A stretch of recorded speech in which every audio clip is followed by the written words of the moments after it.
Buenos días, mi nombre es Melanie Agüero y hoy vamos a estar haciendo la práctica número 4, una actividad de electrónica en las comunicaciones del tema osciladores controlados por voltaje, VCO.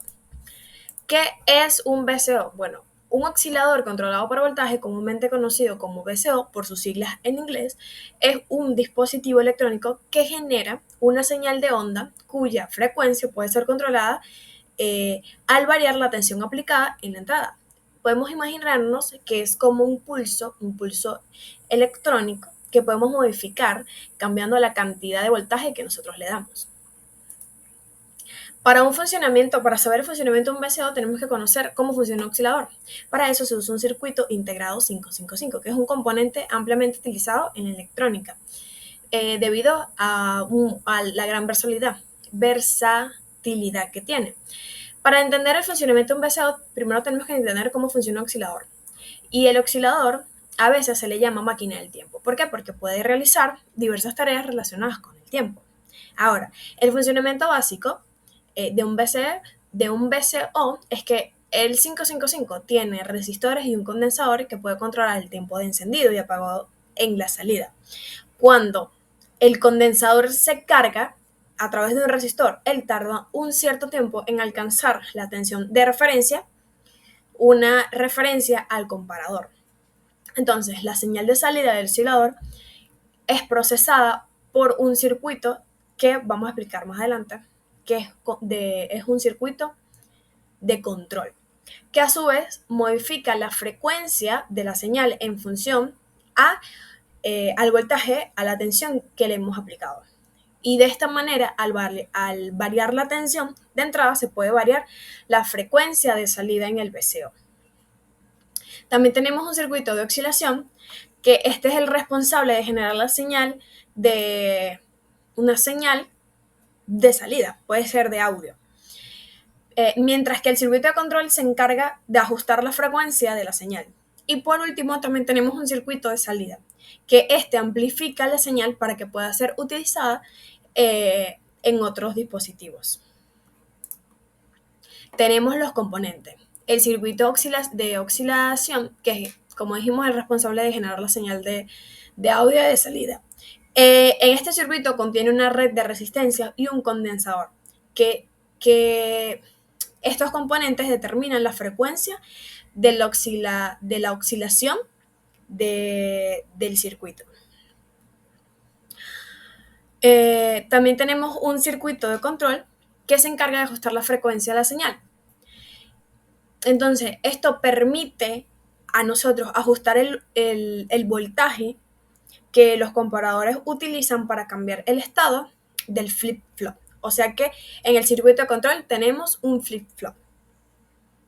Y para poder hacer esto, se hace a través de un pin de control externo, que se puede modificar la señal de salida. Y por último, tenemos un circuito de salida que amplifica la señal para que pueda ser utilizada en otros dispositivos. Este circuito de salida está compuesto por el circuito de control, que dijimos que es un flip-flop, y un transistor que puede conectar a tierra la carga externa.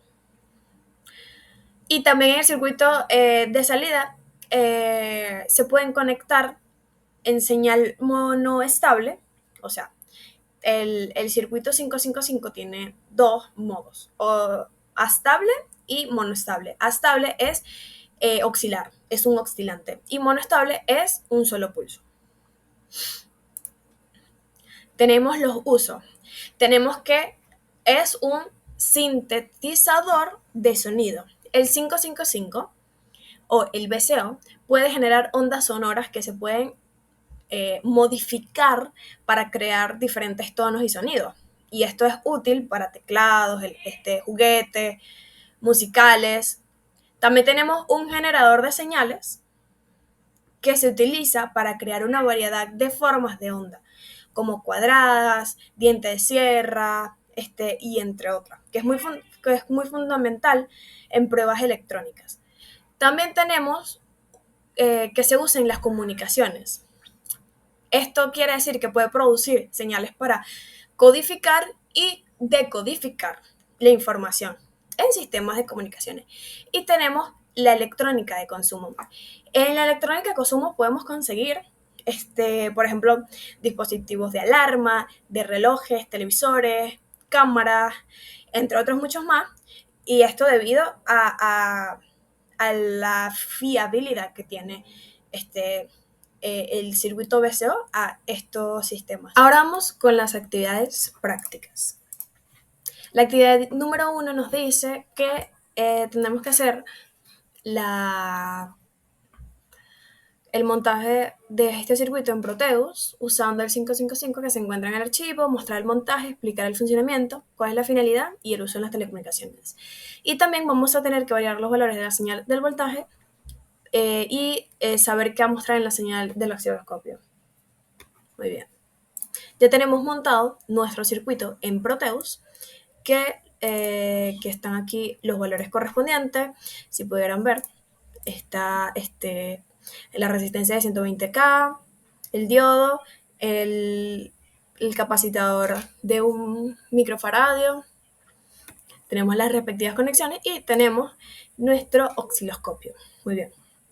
Acá tenemos una amplitud de 9 voltios, que es el voltaje de entrada, y aquí tenemos una amplitud de 5 voltios y 1 Hz. Muy bien. Ahora vamos a simularlo. Y ahora vamos a explicar para qué nos sirve este circuito integrado. Bueno, se utiliza para poder activar o desactivar circuitos durante intervalos de tiempo determinados, es decir, que se usa como un temporizador.